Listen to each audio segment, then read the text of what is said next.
குருவடிகளே சரணம். Hello friends and viewers, எல்லாருக்கும் வணக்கம்.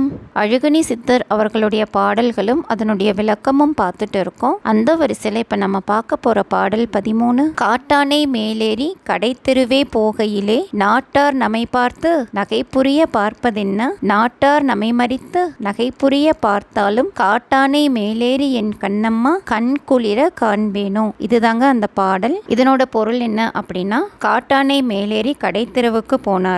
அப்போ ஊர் மக்கள் நகையாடினாங்களாம். ஊரார் என்னை மறித்து நகைத்தாலும் காட்டு யானை மேல் ஏறி கண் குளிர பார்க்க மாட்டேனா அப்படின்னு மேலோட்டமா சொல்லி இருக்காரு. இன்னும் கொஞ்சம் டெப்தா பார்த்தா யோக நெறியை காட்டு யானை அப்படின்னு சொல்லி இருக்காரு. இந்த யோக நெறியை பின்பற்றி போறது அப்படிங்கறது உண்மையிலேயே காட்டு யானை மேலேறி பயணம் செய்யறது மாதிரி தான். பழகின யானையா இருந்தா கூட பாகனுக்கும் அங்குசத்துக்கும் பயப்படும். ஆனா இந்த யோக நெறியானது பழகாத காட்டு யானை மாதிரி கொஞ்சம் பிசகினாலும் ஞானத்தை இழக்க வேண்டியதுதான். இப்படி பிசகி திசை மாறி போனவர்கள் ஏராளம் பேர். அதனாலதான் யோக நெறியை காட்டு யானைன்னு ஒப்பிட்டு சொல்லியிருக்காரு. அப்படி ஒருவன் தன்னுடைய வினைகளை தகர்த்து கொண்டு தூய வாழ்வு வாழணும் அப்படின்னு யோக நெறியை பின்பற்றும் போது அஞ்ஞானிகளாகிய மூடர்கள் கேலி பேசுறாங்க. இதை நாட்டார் நம்மை பார்த்து நகை புரிய பார்ப்பதென்ன அப்படின்னு நொந்து போய் சொல்றாரு. இங்க நாட்டார் அப்படின்னா 5 புலன்கள்,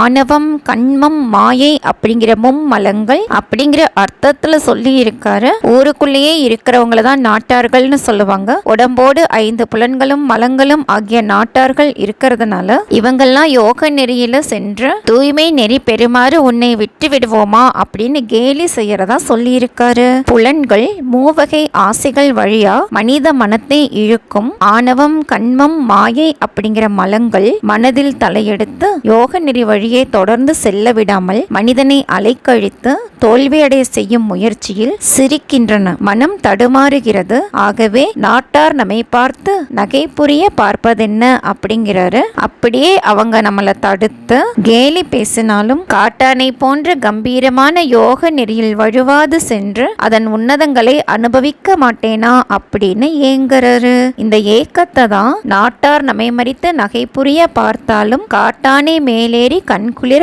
காண்பேனோ அப்படின்னு சொல்லியிருக்காரு. என்ன ஃப்ரெண்ட்ஸ், பாட்டோட பொருள் உங்களுக்கும் தெளிவா புரிஞ்சிருக்கும்னு நம்புறேன். மீண்டும் 14வது பாடல்ல சந்திக்கலாம். தேங்க்யூ.